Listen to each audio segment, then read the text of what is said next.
Rebuilding is an essential part of baseball. That's how most teams, albeit save for the Dodgers or the Yankees, go ahead and build their rosters.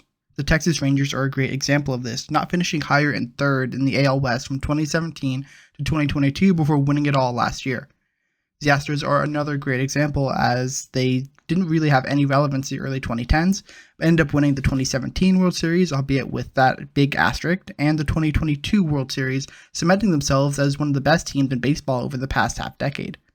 Trades are a big part of the rebuilding process. One of the most famous trades is the August 2016 deal where the Astros acquired Yordan Alvarez from the Dodgers in exchange for Josh Fields. The Astros, who were at the bottom of the league at the time, made this trade and had franchise-altering ramifications, as Yordan Alvarez and the Dodgers would make that team so much more difficult to deal with, but the Astros got him, and because of that deal, Alvarez has helped propel them to another World Series ring. The key to success as a rebuilder is to get good value out of your trades. If you're going to trade away your star talent before they hit free agency, you better hope you get something good back, or else you're going to be stuck in purgatory forever. Seems like that might be where the A's are heading with the couple trades they've made over the past couple years. One player has been traded thrice in their career, and each time has gotten back a big return package for the team that traded him away, en route to helping these teams really shape their future, by the name of David Robertson. Robertson had a very good career in Major League Baseball and is probably underappreciated by a lot of the contemporaries around him. Robertson's been an above-average reliever his entire career, and he's helped 3 teams go ahead and kickstart their rebuild. Not all of them have panned out, but each time he's been traded has been a big return that has really shaped the future of each of the franchises he got traded away from. In this video, we'll explore David Robertson's career as a reliever and see how good he's been and why he's made such an impact on every team he's been to, whether it is playing for them or getting pieces back for them.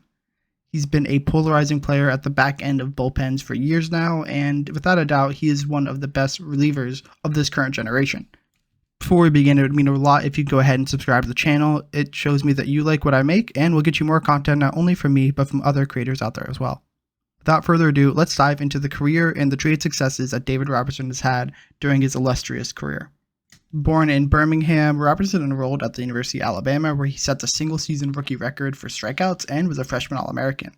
After his sophomore year, he played in the Cape Cod Summer League and won the MVP before being drafted in the 17th round of the 2006 MLB Draft by the Yankees for an above-slot $200,000. Heading into 2008, he was named the International League, which is one of the AAA league's best relievers by Baseball America, and got the call-up shortly after that, playing in 25 games in 2008, a 4-0 record with a 5.34 ERA, which is a little high, but his 3.53 FIP suggests that that was a little bit more due to being unlucky than his actual pitching performance. In 2009, he established himself as a truly dominant reliever, getting called up on May 25th and never looking back, earning a spot in the Yankees bullpen. He put together a very solid 2-1 record, a 3.30 ERA, 3.05 FIP, and 13 strikeouts per 9, which was second in the league behind Jonathan Broxton. He worked his way quickly into high-leverage situations, going 2-0 in the postseason, not allowing a single run as his New York Yankees won their 27th World Series in team history. He put together another good season in 2010 before really breaking out in 2011, going 4-0 with a 1.08 ERA, which was the best ERA in the American League, 34 holds, which was tied for the most in the American leagues, and had 100 strikeouts, which was the most for a relief pitcher in the American League as well. He became the 3rd fastest pitcher to reach 300 career strikeouts behind Billy Wagner and Brad Lidge. His 3.99 ERA plus was also the highest in the American League, and his 1.84 FIP suggests that he was really dominant that year. He was the only reliever to receive Cy Young votes and MVP votes that year, not even Mariano Rivera, who was closing games for the Yankees at that point, and he made his first All-Star team as well. The next 3 years of his career were very similar to his 2010, although he didn't get those same accolades. 3 very solid years, 2 of them with ERAs below 3, and all 3 years he had a FIP below 3, and although he wasn't able to secure the closing job when Mariano Rivera came out with an injury in 2012, he did get it when Rivera retired at the end of 2014. D-Rob picked up 39 saves in 2014, the 3rd most in the American League, and got a qualifying offer for the Yankees, which he declined, becoming a free agent for the first time in his career. Robertson signed a 4-year, $46 million deal to be the White Sox closer and put up decent numbers in his first full season there, 6-5 record, a 3.41 ERA, and 34 saves while striking out 34.4% of all batters. He also put up his lowest walk rate of his career of a 5.2% and had a .1 batting average allowed, the lowest in the history of the Chicago White Sox. Despite his success in the closer role, putting up another 37-save season in 2016, the White Sox were not able to get out of the cellar in the American League Central, and in 2017 were looking to go ahead and rebuild once again. After a solid start to begin the year, winning gold for Team USA in the World Baseball Classic, he was almost traded to the Washington Nationals during that time for Jesus Luzardo and Drew Ward, who were the Nationals' number 10 and 12 prospects at the time, according to MLB Pipeline. Jesus Luzardo has been Jesus Luzardo, a very good pitcher for the Oakland A's, and has really found his form with the Miami Marlins, and Drew Ward has never made it to the major leagues and is currently a free agent. This deal got hung up for financial reasons, but safe to say that if the White Sox did get Jesus Luzardo, they'd probably be in a little bit of a better place right now. And although he probably would have been traded from them at some point, just like Dylan Cease was, they could have gotten more players in return for him that could potentially really enhance their rebuild. So this was the first deal that David Robertson really had a big impact on. Luzardo would be a very big piece for the White Sox if he was there or got traded for them, and it's unfortunate that it never happened, as at the deadline he did get shipped away after putting together a very good season to start off 2017. Because of his success again before the trade deadline, as he went 4-2 with a 2.7 ERA, 13 saves, and struck out more than 35% of the batters he faced, he ended up getting traded back to the Yankees as part of a larger deal for Todd Frazier and Tommy Conley in exchange for Blake Rutherford, Ian Clarkin, Tito Polo, and Tyler Clippard. Clippard was a major league reliever, and although he was traded again just a month later for cash consideration to the Astros, we'll be leaving him out of this because he wasn't really part of the White Sox plans going forward, and money is money. It's not really a big attractor to rebuilding. Blake Rutherford at the time was a top 50 prospect in MLB, ranked 37th overall by MLB Pipeline and 45th by Baseball America, and was the Yankees' 2016 first-round pick. He was very highly touted, but unfortunately never lived up to his potential, as he ended up being released from the White Sox and ended up getting a very brief stint with the Washington Nationals in 2023. Now he's in an independent league playing for the Kansas City Monarchs. Clarkin was the Yankees' first-round pick in 2015, but similarly has not made the major leagues and was released, and he's currently with the Arizona Diamondbacks AAA organization. Tito Polo has also never made Major League Baseball and is currently pitching in the Mexican League. It's safe to say that the White Sox did not get exactly what they wanted out of this deal, and it really did not pan out at all for them, as not a single one of these players has made any appearances in Major League Baseball with the White Sox, save for Tyler Clippard, so things are not looking great in terms of the return they got in this deal. With that being said, he definitely was a big part of the rebuild. Rutherford seemed to be at the time someone that the White Sox could look forward to being the centerpiece of their outfield and a man at the heart of the lineup.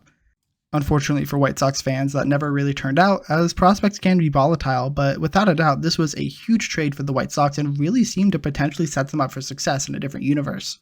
D-Rob isn't the only player in this deal, but he definitely is a big part of it, and although Todd Frazier was a big name at the time, it's without a doubt that David Robertson was a very significant piece that the Yankees wanted back in their bullpen, and without him, this deal would have looked very different. For the White Sox, maybe that would have been a good thing, but hindsight's 2020. Blake Rutherford was going to be the guy, and Ian Clarkin had a lot of potential, and Tyler Clippard could have been someone that they flipped later on for another piece, but just turned out that things did not work out for the White Sox. It seems like that's a common trend, but this was a very big step in rebuilding the Chicago White Sox that unfortunately just didn't work out the way it was intended. He continued to cruise with the New York Yankees, becoming the setup man for Aroldis Chapman, and became the only pitcher in Major League history with 11 straight seasons of 10 strikeouts per 9 innings. That led himself to get a nice payday heading into the 2019 season with a deal he negotiated himself, actually, a 2-year, $23 million contract with the Philadelphia Phillies. Unfortunately for him, he only pitched 6 2/3 innings before requiring Tommy John surgery, and a setback in early August 2020 ended his stints with the Philadelphia Phillies with less than a full game pitched for them. Before coming back to Major League Baseball in 2021, he trained with the independent league High Point Rockers to go ahead and make the U.S. Olympic team heading to Tokyo, finishing with a silver medal in a game where they lost to Japan. Shortly after, he signed with the Tampa Bay Rays and only played in September, but did find some decent success in the Trop. He parlayed his 12-game stint with the Tampa Bay Rays into a 1-year deal with the Chicago Cubs, where he really dominated before the All-Star break, going 3-0 with a 2.23 ERA and picking up 14 saves for the Cubs. The Northsiders weren't in contention for the World Series that year, so David Robertson was once again on the trading block, where he got traded back to the Philadelphia Phillies for one player, right-handed pitcher Ben Brown. He wasn't a super highly ranked prospect in the Philly system, but he quickly shot up through the ranks, peaking at number 86 on MLB Pipeline's top 100 at the end of 2023. At the time of the trade, he was only the Phillies' number 26 prospect according to MLB Pipeline, so this rise was somewhat of a surprise. The Cubs really unlocked something in Ben Brown, and he seems to be a very good pitcher going forward. Brown has already made his major league debut this season, going 1-1 with a 3.57 ERA, a 2.78 FIP, which is really solid, and striking out 10 batters per 9 innings. His 1.245 WHIP is definitely nothing too shabby either, and it seems like Brown could be a very solid middle of the rotation kind of guy going forward for the Cubs. Is that a superstar ace? No, but people like that are the guys you rely on when it comes to the postseason to give you good innings when you have your third or fourth starter up. And if Ben Brown can be that for the Cubs as they go ahead and try and push towards a World Series in the coming years in a relatively weak NL Central, that's going to be a huge win for the Chicago Cubs. He continued to put up good numbers again with the Phillies, going for a 2.7 ERA and 6 saves, and even pitched 4 scoreless innings in the World Series where they eventually lost to the Houston Astros. In 2023, he said he was done rebuilding and wanted to go for a team that's going to contend, so he signed with the New York Mets, going 4-2 with a 2.05 ERA, a 1 flat WHIP, and 14 saves, but the Mets kind of pulled a fast one on everyone, trading away Justin Verlander and Max Scherzer, as well as David Robertson at the trade deadline. Robertson went to his division rival Miami Marlins for Marco Vargas and Ronald Hernandez. Both are ranked around the top 20 prospects of the Marlins at the time, but Marco Vargas has really catapulted himself into a very interesting piece and someone that the Mets might be looking forward to in the next couple years as a middle infielder of the future. Currently playing for the Single-A St. Lucie Mets, Vargas has a .412 on-base percentage at only 19 years old, and his OPS is hovering around league average. Although he's never going to be a big power guy, he has the potential to be a very solid top-of-the-order bat for the Mets going forward, and to get that for a relief pitcher on a one-year deal who was at the time 37, that's a very nice addition. Having just turned 19 a couple weeks before this video comes out, Vargas seems to be a very interesting piece and could have a lot of helium as a prospect coming up in the next couple years. The other part of this deal, Ronald Hernandez, looks to be a very solid catcher with above-average defense and a solid hit tool as well. Hernandez, only 20 years old in Single-A, is also doing pretty well offensively with an on-base percentage hovering around .390. He definitely looks to be a solid piece for the Mets going forward, and although they do have a lot of catching depth with Giovanni Rodriguez, who is the best catching prospect in this year's international signing class, and with Francisco Alvarez, ideally for Mets fan being their catcher of the future, it seems like this might be a little bit redundant, but at the very least, Hernandez seems to be a good player going forward, and if they do end up going ahead and making a big jump in the coming years, could very easily be traded for another piece to help them win a World Series. Both of them seem to be pretty good so far, and it's exciting to see exactly what they can come up, especially for Mets fans who, going into 2023, were really excited about a potential championship run, and going into 24, we're a little less excited about that. With Miami, however, he was a little bit of a fish appointment, get it? Going 2-4 with a 5.06 ERA during his time with the Marlins, but that didn't stop him from getting another deal this year to come with the Texas Rangers at age 39. So far, he's put up really good numbers, rebounding from his time in South Florida, going 2-1 with a 2.28 ERA, and 34% of his batters faced he has struck out. With the Rangers currently below 500, it seems like David Robertson could be a potential candidate to get traded again. If the Rangers can't pick things up, it might make sense for them to go ahead and retool now for a championship run in 2026, and David Robertson could be on the move again. It's not out of the realm of possibilities that he could be traded for the piece that the Rangers need to go ahead and unlock another piece in another ring. For right now, David Robertson seems to be a very big influence on the rebuilds of 3 franchises, 1 success, 2 yet to be seen but seem to be successful. And if the Rangers are looking to go ahead and not contend this year because of just not things going their way, David Robertson might be a casualty at the deadline that can help them go ahead and get another ring in Arlington. With relievers always being a hot commodity at the deadline, I think this is a very easy possibility, and if the Rangers do not want to go all in this year, it makes sense. If they do, Robertson will be a very interesting piece to potentially come back at age 40 next year and go ahead and try and win another World Series or get traded by another team and help them rebuild in their quest for a World Series a couple years down the line. Thank you so much for watching this video. It really means a lot. There'll be 2 videos on your screen. Hit either of them if you're interested, and please go ahead and subscribe to the channel. It really helps me grow and will get you more content like this. Thank you again, and I hope to see you in the next video.